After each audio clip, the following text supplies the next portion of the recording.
واقف نہیں ہے. اور یہ جلسے پر جب تقریر ہو تو معیاری تقریر ہو, اچھل کود والی تقریر کی ضرورت نہیں ہے, جو آپ کی اصلاح کرے اور ساتھ ہی ساتھ آپ کی اصلاح کر کے کم سے کم ایک بات آپ کو آپ کی شریعت کی سکھا کر کے چلائے.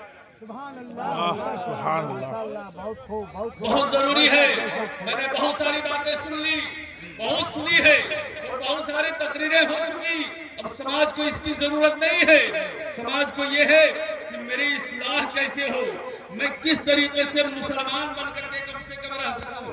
یہاں تو ایمان بھی چلا جاتا ہے اور پتہ تک نہیں چلتا ہے, ایمان بھی نکل جاتا ہے. مثال کے طور پر کوئی شعر پڑھا جس پہلے مصرے میں ایسا شعر تھا کہ امام حسین پاک کے قتل کا ذکر کیا.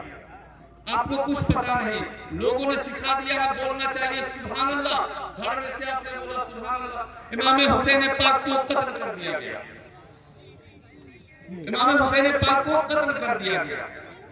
اب یہاں پر سے بولنے والا بول رہا ہے بولو سبحان اللہ, اور آپ بھی بولے سبحان اللہ. تو امام حسین پاک کا قتل کرنا اچھا لگا, یہ اچھی بات ہے جی. اس جگہ پر آپ کو افسوس ہونا چاہیے. ہر جگہ صرف سبحان اللہ نہیں بولا جاتا ہے. ہم نے یہ بھی دیکھا مصافحہ کرتے ہیں تو مصافحہ کرنے میں تقریر لگ رہا ہے کہ ختم ہو گئی میری, میں جو موضوع لے کر کے آیا تھا میں چل ہی نہیں پا رہا ہوں اس پر. جو مصافحہ کرتے ہیں اور مصافحہ کرنے میں ہاتھ ملاتے ہیں تو کہتے ہیں استغفر اللہ. ملا رہے آپ نے ایسے سنے ہوئے, ایسے لوگ ہیں ملاتے ہیں, وہ کہیں سے سنا ہے کسی سے اور دیکھا کہ یہاں کچھ پڑھتے ہیں بس ہاتھ ملا کے استغفر اللہ استغفر اللہ. ارے بھائی کوئی ناپاک وہاں کھڑا ہے کیا, وہ کس سے مغفرت طلب کر رہا ہے. جہاں پر جو بولنا چاہیے وہ بول نہیں پاتے ہیں.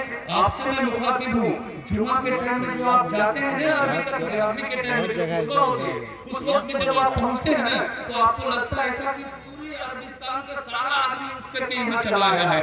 تقریر جب اردو کی ہوگی تو باہر میدان میں چاہتے رہے گا ادھر سے ادھر, اور جب عربی میں خطبہ دے گا تو بھس بھس گھسنے لگے گا. تو اس لیے ہم کو تو ایسا لگتا ہے کہ وہ ڈر سے مسجد گیا ہوا ہے, بیوی نے اس کو بھگایا ہے تو آج مسجد چلا گیا ہے. ورنہ پانچوں وقت میں آپ کو کس نے روکا تھا. وہ سوچ رہی ہے بیچاری اگر جمعہ نہیں پڑھنے آپ گئے تو گھر میں یہ کہے گی اے دیکھو یا اللہ میری قسمت کتنی پھوٹی ہوئی تھی, میرے باپ نے جسے بیاہا وہ آدمی جمعہ بھی نہیں پڑھنے جاتا ہے. مارے شرم کے لگایا ٹوپی کرتا پجامہ پہنا مسجد میں گیا. اب مسجد میں جا کر کے وہ سیدھا تقریر نہیں سن رہا ہے, وہ باہر میں وہاں پر بھی دلالی میں کھڑا ہے. اے میرے ملت کے نوجوانوں, میں آپ سے کہنا چاہتا ہوں اگر اپنی عاقبت کو سنوارنا چاہتے ہو تو پھر اردو تقریر میں رہا کرو.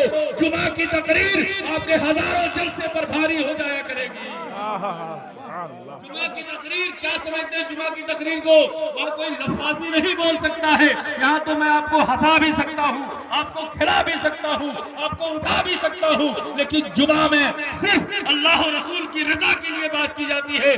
مسجد میں کھیل کود نہیں ہوتا ہے, یہ سب کو پتا ہے کہ مسجد میں کھیل کود کرنا حرام ہے.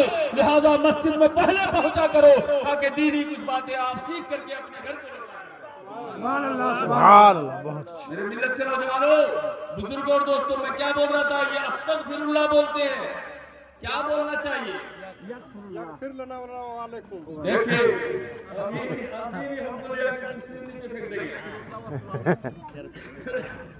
میں ہنسنے کا قسم سے میں رو رہا ہوں, یہ ہنسنا نہیں ہے, میں اپنی قوم پر میں رو رہا ہوں یہ سوچ کر کے کہ اگر آپ سے پڑھوا دیا جائے تو 10 کو نکلیں گے کہ اس میں کہے گا استغفر اللہ پڑھنا چاہیے, 10 کو نکلے گا یغفر اللہ اور 10 کو کچھ اور بھی بولنے والا ہو جائے گا. عربی کے چکر میں آپ پڑھیں, دیکھیے کتنی بڑی بات ہے. اچھا کچھ ایسے بھی ہے حضرت وہ ملاتے بھی نہیں ہیں, وہ کہاں کا نواب شاہ ہم کو پتہ نہیں ہے, وہ ہاتھ بھی نہیں ملاتے.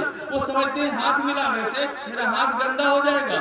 میرے مصطفیٰ فرماتے ہیں اگر تم نے کسی سے اپنا مصافحہ کیا, ہاتھ سے ہاتھ ملایا, گلے سے گلے ملے, ابھی جدا نہ ہوئے تھے کہ دونوں کی گناہوں کو اللہ معاف فرما دے. سبحان ایسی اللہ. باتیں ہیں آپ لوگ ملاتے نہیں ہو, اگرچہ دونوں کے دونوں پاپی ہو, دونوں کے دونوں گنہگار ہو, لیکن آپ جب اسے گلے ملیں گے, ہاتھ ملائیں گے, آپ جدا نہ ہو پائیں گے کہ مصطفیٰ کریم فرماتے ہیں اللہ دونوں کی مغفرت کو کر دیا کرے گا.